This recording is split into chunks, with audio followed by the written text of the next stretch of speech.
Bonjour, alors je vous propose dans cette vidéo trois fonctions racine carrée dont on va déterminer le domaine de définition. Alors on commence par la première fonction, f de x égale la racine de 2 moins x carré sur log de x. Alors f de x est défini si seulement si, d'abord le domaine de définition, log de x va être différent de 0. Ceci équivalent, exponentielle de log de x est différent de exponentielle de 0. C'est équivalent, x différent de 1. La fonction logarithme est définie pour tout x supérieur à 0. X supérieur à 0. Alors, x différent de 1, x supérieur strictement à 0. Donc, x appartient à l'intervalle 0, 1, union 1 plus l'infini. Et l'argument de la racine carrée doit être supérieur ou égal à 0. 2 moins x carré sur log de x être supérieur ou égal à 0. Il faut étudier le signe de ce quotient-là. On a 2 moins x carré égale à 0. Ceci équivalent moins x carré égale à moins 2, qui est équivalent x carré égale à 2. Donc on prend la racine carrée des deux côtés, ce qui est équivalent à x égale à plus ou moins la racine carrée de 2. Alors puisque x appartient à 0 plus l'infini, donc on prend la valeur positive. X égale à plus racine de 2. Alors log de x égale à 0. Ceci est équivalent à l'exponentielle de log de x égale à l'exponentielle de 0, ce qui est équivalent x égale à 1. On trace un tableau. X, on a 0 plus l'infini. On a 2 moins x carré log de x. On a le quotient. Alors, il s'annule pour x égale à la racine de 2. Ici, s'annule pour x égale à 1. 1 racine de 2.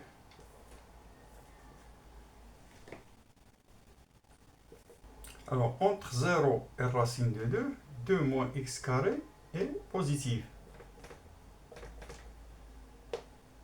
Entre racine de 2 plus l'infini, 2 moins racine de 2 moins x carré est négatif.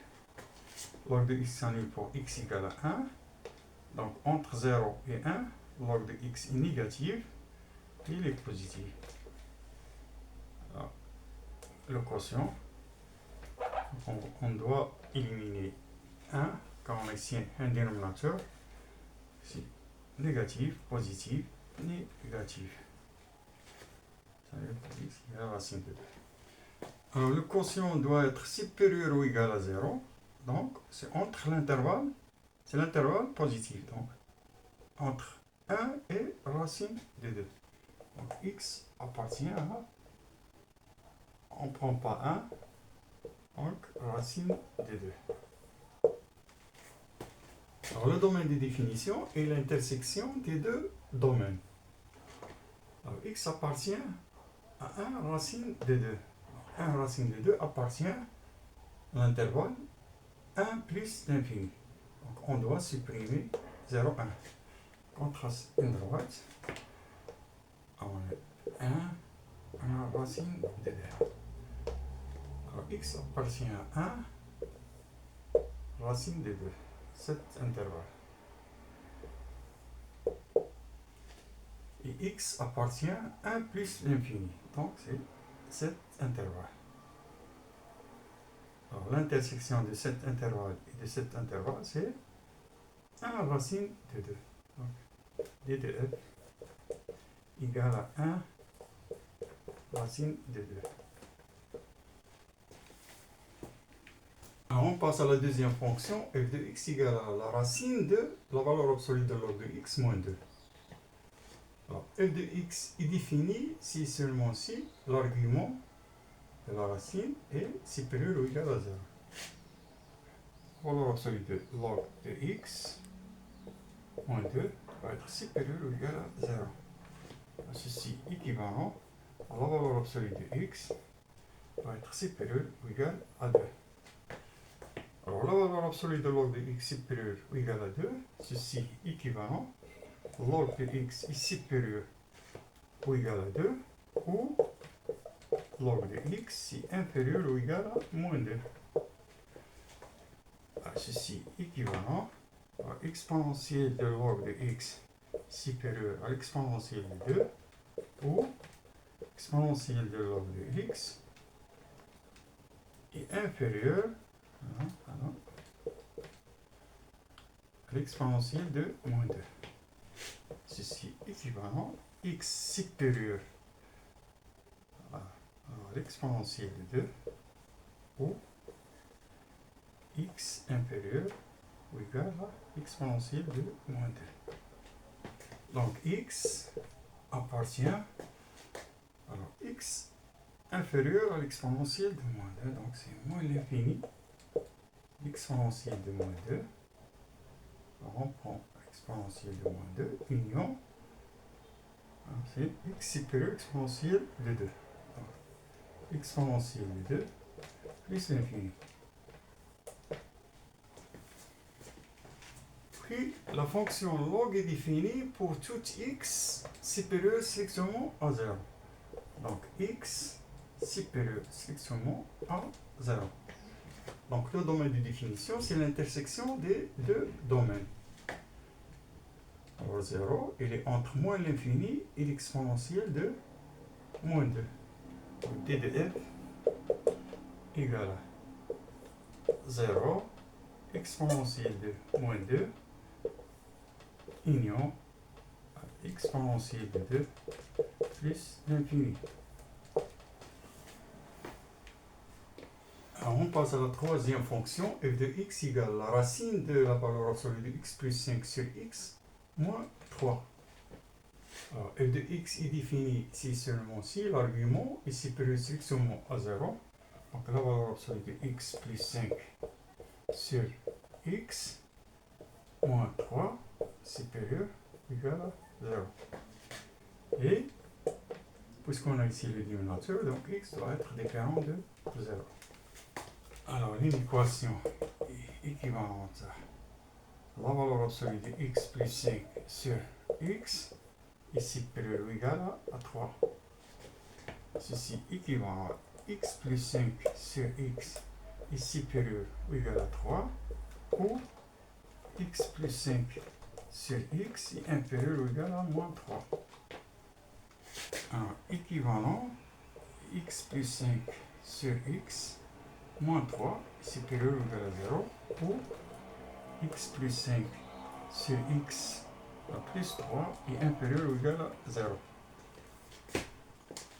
Alors, ceci équivalent à x plus 5 moins 3x sur x supérieur ou égal à 0, ou x plus 5 plus 3x sur x inférieur ou égal à 0.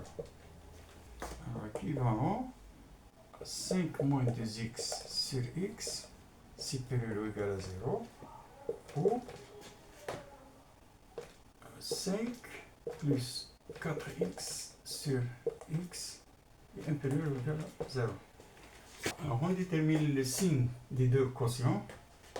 On a 5 moins 2x égale à 0. Ceci équivalent à moins 2x égale à moins 5 et équivalent x égale à 5 demi. Et on a ici 5 plus 4x égale à 0, ce qui est équivalent à 4x égale à moins 5, ce qui est équivalent à x égale à moins 5 quart. Alors on dresse un tableau. X moins l'infini plus l'infini. On a 5 moins 2x. X. On a le quotient. Alors, x s'annule pour x égale à 0. Merci. 5 moins 2x s'annule pour x égale à 5 demi. 5 demi, 0. Alors, le signe de x ici, c'est négatif, positif, positif. Ici, c'est s'annule pour x égale à 0. Donc, positif, positif, négatif. Le quotient est négatif, positif, négatif. Voilà.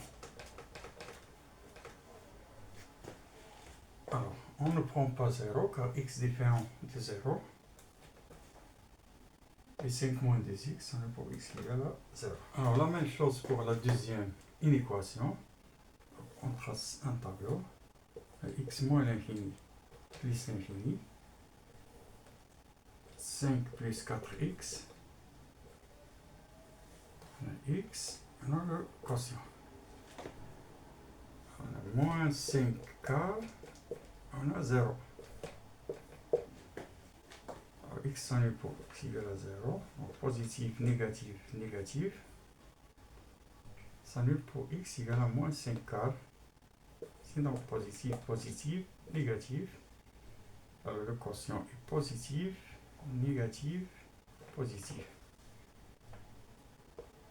Alors, il s'annule pour 5 quart. Donc, on ne prend pas 0, car x est différent de 0. Alors, pour la première inéquation, 5 moins 2x sur x supérieur à 0, c'est l'intervalle 0, 5 demi. Donc, x appartient à 0, 5 demi. Pour la deuxième inéquation, 5 plus 4x sur x est inférieur ou égal à 0 entre moins 5 quart et 0. Donc, x appartient à moins 5 quart, 0. Et on a x différent de 0. Alors, le domaine de définition de la fonction d de f égale, c'est la réunion des deux solutions ici. Alors, x appartient à moins 5 quart, 0, union 0, 5 demi. Puis l'intersection avec x différent de 0, déjà 0 est exclu.